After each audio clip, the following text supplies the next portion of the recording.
Okay, so in this video, I'm going to show you how I made this particular bowl here. And it incorporates some resin that is segmented in with the rings. So let's go ahead and see how I did it, and I'll come back and talk to you a little bit. So in this video, I'm going to try something a little different and do some narration here and let you know what I'm doing. So for segment cutting, the first thing you do is start out with segment pieces, cutting them. And you can see that I have those marks so that I keep them in order. I mark the top and the back part so that each segment is cut exactly the same. The board is orientated in exactly the same way. Now one of the things that you notice is that I have a little guide there to guide those pieces off to the side and away from the saw blade so that they don't kick back up. And there's also no fence on the other side there to get them caught between, because that can really end up being disastrous. Well, not disastrous, but could hurt some. So with this bowl, I'm only cutting maple segments, and I used a guide that lets me know that if I cut a certain segment so wide, it's going to make an 8-inch diameter or a 6-inch diameter. And my resin segment is going to start out at 6, and I want that to be about the middle of the bowl. So I'm going to make some segments that are going to be 6 and less in diameter. I'll make segments that are going to be 6 and above in diameter. Here I'm gluing in the 1/8 inch maple pieces that are going to separate or make segments in the resin ring. The guide is something that I made up on my 3D printer, which I'll talk about in a little bit. With all the pieces securely glued into the 3D printed part, I start mixing up the resin. And for this procedure, I'm going to use a silicon 6-inch baking pan, or cake pan I guess it would be, and that's going to be what I'm going to fill up for all those pieces. Now the 3D template extends above those 1/8 inch pieces of maple so that I can fill it up to about the brim of that, just a little bit below it, and that gives me about 1/4 inch above those pieces so that when the wood soaks in the maple, I'll still have some resin above them. So here I start mixing in the color, and for one part of it I'm mixing in orangish red, and after I get that poured I realize that I don't have enough, so I make up a second batch of resin to tint it a darker color to mix in. It won't be as much, I'll make up about half as much. In the meantime, I'm letting the first batch set up so that it starts to cure, and that way when I add in the black to it, it's not going to mix right away and just make sort of a gray color. It'll mix and give it some streaks of black in the color. Here is the second color, and it's almost a blackish bronze color is what it ends up being, but I mix that quite heavy in there so I get a good saturation of the color. So I'm going to pour in most of the orange color right now, and then add in the dark bronzish black color, and you see that I'm sort of swirling it in there at spots. And I'll have some extra of this, which I'll use in the mold that I have sitting next to me to make some pen blanks. With the resin layer ring in the pressure pot, I start working on the maple segmented pieces. And this is my gluing process for this. I just lay down a piece of tape, put all the segment pieces on that piece of tape. Once I get them laid out in the order that I want them, apply the glue and roll up the tape around it. Once that's together, then I'm going to use rubber bands to pull everything in and make a nice tight joint between all the segmented pieces. This same procedure is used with all the other segment pieces, and I just work with one right after the other. Now you don't really need a long setting glue with 16 pieces. If I had more than that, I would use a glue that offers more open time, but right now I'm just using Titebond 2, which worked. Now I didn't show you the sanding, but I sanded all the rings down using my drum sander, and then after that I actually used the lathe to glue all the pieces together. Now some people don't like using that because it ties up the lathe, but most of the time I just use the lathe for one project at a time, so it's not so bad. For the resin pieces, I'm going to use 5-minute epoxy. Now this is much better than using wood glue because the wood glue is not going to stick well to the resin. The 5-minute epoxy is going to stick well to the wood and to the resin piece. So I'm going to do it on both sides of the resin. Will be 5-minute epoxy to the wood. all the rest of the wood pieces, the rest of the wood rings, are going to be glued on with Titebond 2. Now once I have the resin ring glued onto one side, I want to go ahead and cut out that center plastic piece in there because that's no longer needed. I could have cut it out before that if I wanted to, but it's just much easier to glue it onto the piece and then chop it out afterwards.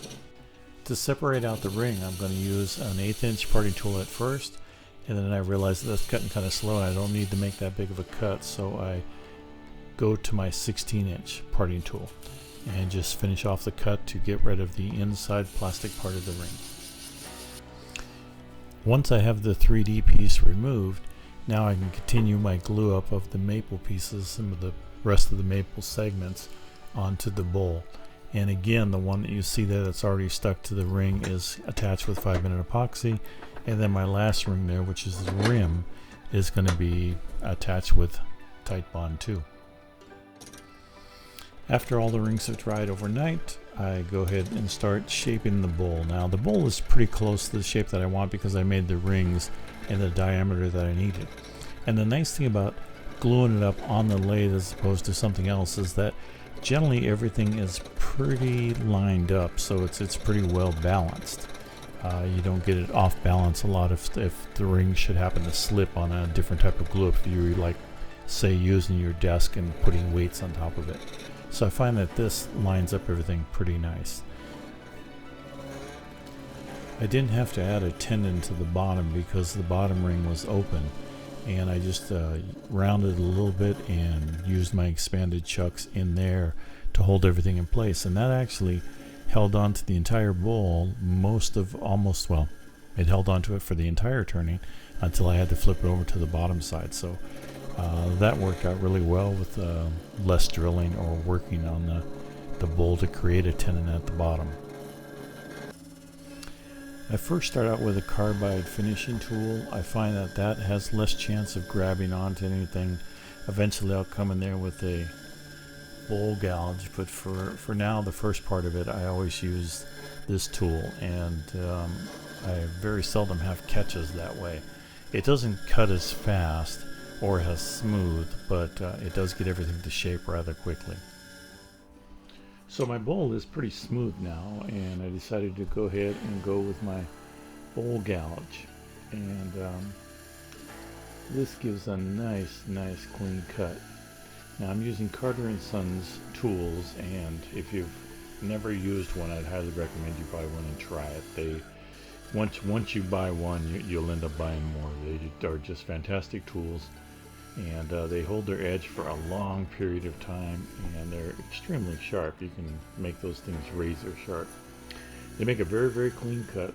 You can see I'm using a scraping and a push cut here. Now, like I said, I got it to the rough shape with the carbide tool, and to finish it off and get a nice clean cut on it, I always go to the bowl gouge. Now, the Carter & Sons bowl gouge cuts the resin really nice, and they do a really good job. And the nice thing about it is that the Carter tool that I use is just about the exact same thickness or height off of my tool rest as the carbide finish tool, so there's very little adjustment needed to be made. But as I get into the corner here at the very base of the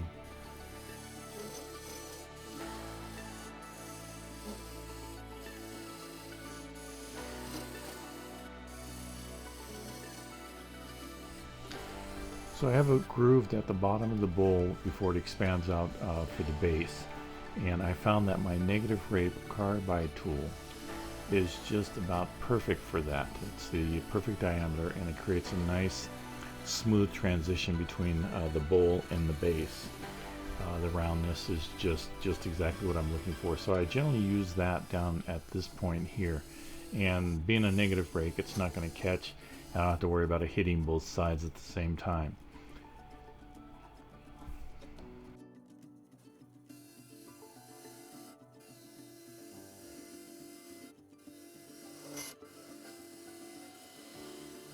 Now coming back to the inside, again I go to the negative rake carbide tool, because I want to prevent any catches happening here, and because I have very sharp edges on the segmented pieces, I want to get them all smoothed down before I attempt to use anything else. But most of the time inside the bowl I will continue to use the carbide tools. I find that they're just a little bit easier, with less worry about catches, which is relatively easy to do inside the bowl. At least for me it is. Once it's smooth, I'm going to try and get a majority of the wood out of there, get my bowl down to my finished thickness using my bowl gouge. And again, this is the Carter & Son bowl gouge, and so far I haven't sharpened this thing yet.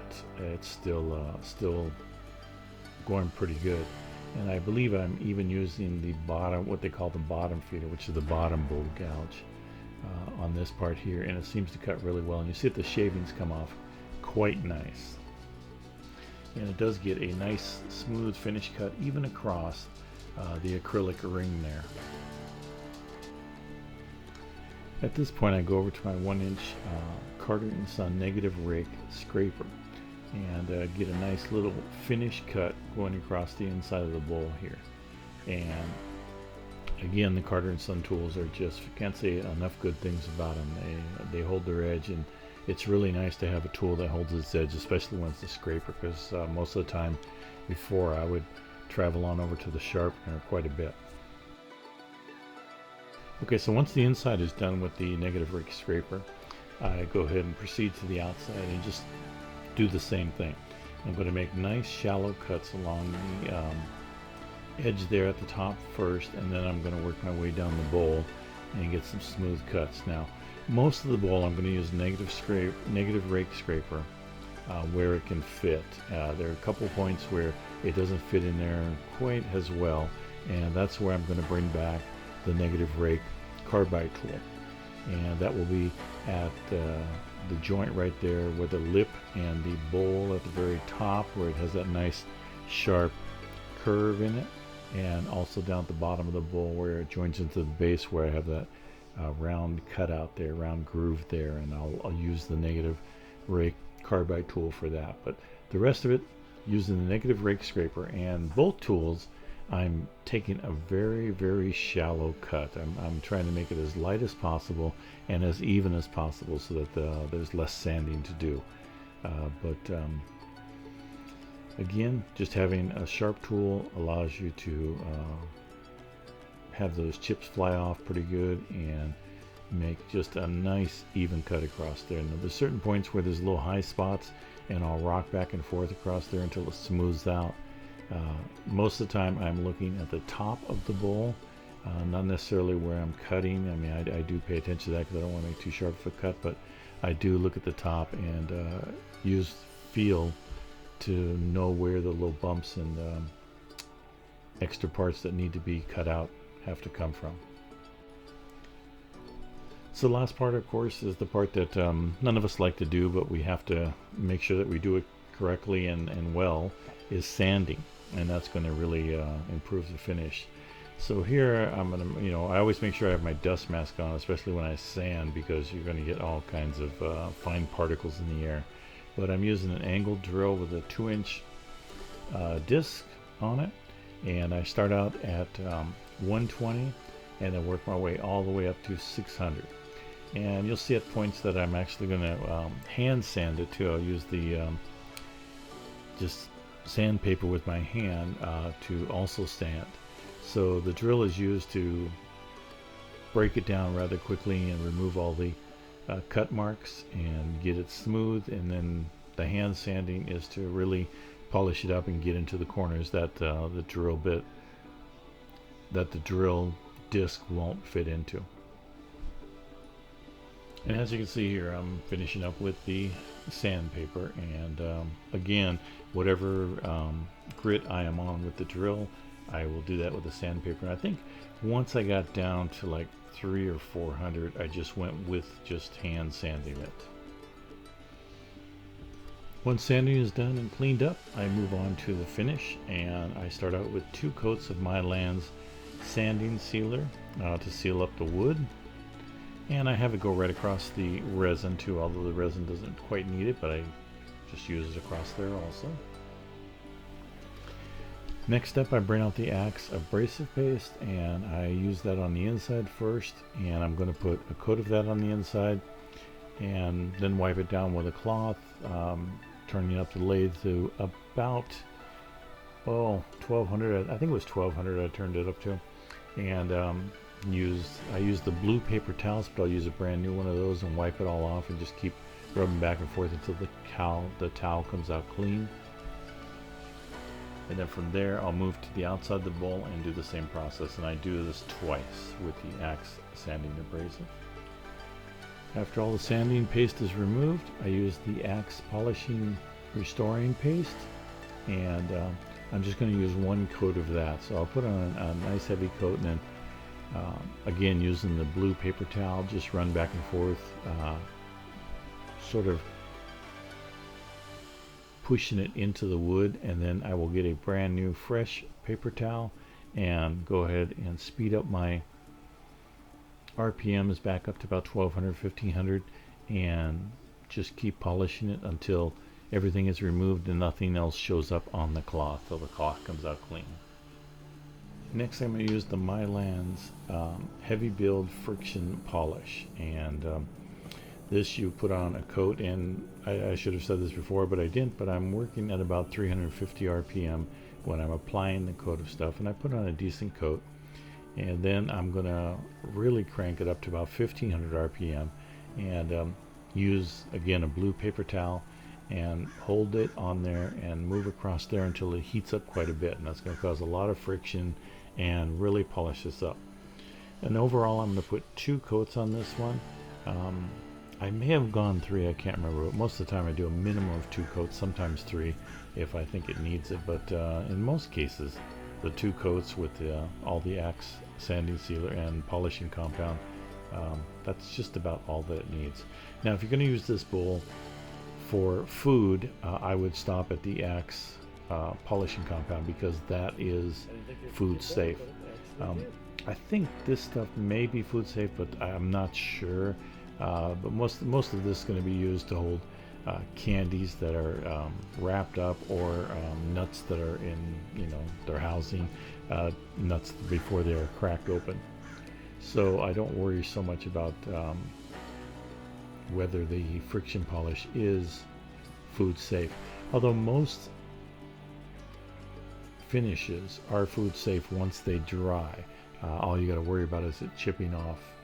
That's the part that, from my understanding, that is the bad part. The friction polish does give it a very nice look without darkening it up too much. It does darken it up a tiny bit, but the finished look is just fantastic. Now it's just a matter of flipping the bowl over, and I got it in the cold jaws in the front, with the edge of the bowl protected. And I'm going to go ahead and use my bowl gouge and clean up the base.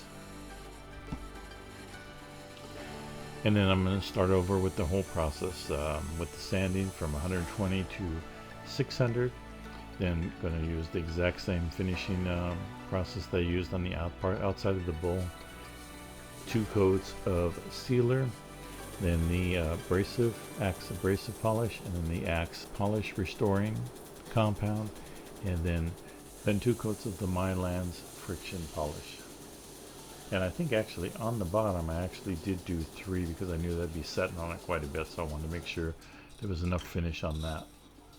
Okay, so that's how the bowl went all together, how I put it all together. And to get the resin set up, and you saw in the clips there, but I'll talk about it a little bit more, is I use the 3D printer. Now, I first saw this with Restoration DIY, his channel. I'll put that down below. He does some fantastic stuff. And he had a little bit different design idea for the segmented pieces. But I came up with this idea myself, and I ended up using a 6-inch silicon pie pan, so that way it doesn't stick to it. And these are 1/8-inch pieces of maple, which are glued in here. Now, in the video, you saw that I was using the hot glue, and I found out that that did not work very well at all, because what happened was, once it's inside here and the resin started curing, it melted the hot glue, so these pieces moved a little bit, so they changed a little bit. Now, it didn't make much difference on the finished piece, but it does when you pull it out. They're sort of wonky. They're like up and down a little bit. So I use CA glue now. And the other design that I put into this is I have about almost 1/4 of an inch above these pieces here. Now the reason for that is I can put something on top to keep it down in this pan once I pour the resin in and in my pressure pot. But also, if I fill it up even to the top here, that gives me enough resin so that when these soak in that resin, they still soak in a little bit and it drops down a little bit, I still have them completely covered. And that worked out really well. And you saw in the video, you just cut the centerpiece out, just throw it away. You don't need it anymore, and you make your segmented area in here. Now, I made this kind of a little bit too dark, and you can see that the maple picked up that resin. It sort of soaked in that resin. So I think one of the ways that I could stop that is maybe stabilize the resin so that it doesn't, or stabilize the maple ahead of time so it doesn't soak up that resin. I might try that, but I don't mind the way that it looks really there.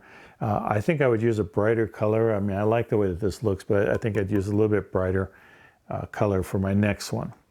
And as a matter of fact, that's what this one is ready for, is my next bowl. The other thing that I sort of made issue or had a problem with was that I didn't line up these perfectly in the center here. And so that bugs me that I didn't do that. I just wasn't thinking. Again, this was just something I put together. I really did all these measurements by I have sort of a cheat sheet of, different size cuts or different size segment cuts going to make a different size ring or diameter. And so I just used that and just put all these rings together rather quickly. I cut them all out and just put them all together in part of a day, just because I wanted to try this out. I was really excited about trying this out because I've always wanted to incorporate resin segments inside a segmented bowl too. And so I like the idea. But other than that, I didn't have this lined up right. And the full piece that I used down here, I tried to put them together and I got little gaps in there, which I shouldn't have done that. So next time I'm just going to cut out the center, make it open enough so that I can cut out the center. I'll just maybe put a dowel in there or just use resin like I've done on my other bowls. And that way I get a nice tight fit all the way around. But other than that, the bowl looks good. The bowl came out just fantastic. I like the look of it, and I am going to change this up on my next one, which you'll probably see pretty soon. I'm sure I'm going to be doing another one here rather quickly just to play around with this idea. But I hope you enjoyed all this. If you did, please do like and subscribe, and hang out for a little bit. Check the images of the bowl as it flashes across the screen. Thanks for watching.